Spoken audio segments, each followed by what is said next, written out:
I sommeren 2002 trådte den såkaldte 24-årsregel i kraft. 24-årsreglen begrænser retten til ægteskab med udenlandske statsborgere ved at stille en række krav. For eksempel er der krav til økonomi, tilknytning og bolig, hvis ægtefællen skal bo i Danmark. Og så skal begge parter være fyldt 24 år.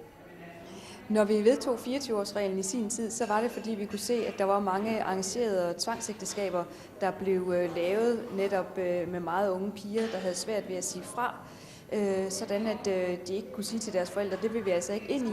Det er den ene ting. Og den anden ting er, at det er rigtig dårligt for integrationen, at udlændinge i Danmark gifter sig med en udlænding, får et barn og taler deres oprindelige hjemlandssprog til det barn, der får det svært, når det kommer i folkeskole, fordi det ikke har lært at tale ordentligt dansk. Så det har altså givet nogle store problemer.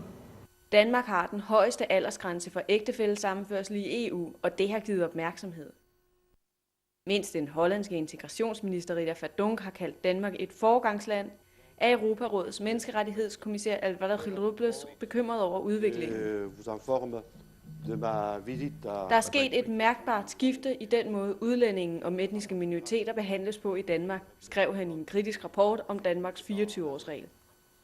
Også Dansk Institut for Menneskerettigheder er bekymrede.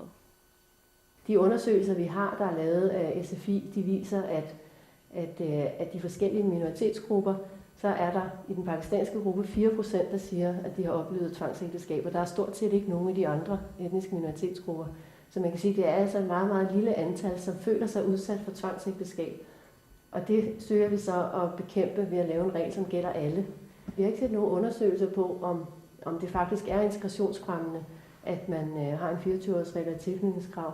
Men man kan se, at den omvendte tænkning gør sig gældende i en EU-kontekst og i USA og Canada, hvor man siger, at familiesammenføring er i sig selv integrationsfremmende, fordi man får sit økonomiske, sociale, følelsesmæssige, familiære netværk på plads i det land, hvor man bor. Og dermed har lettere ved at integrere sig, fordi man er sikret på alle de punkter.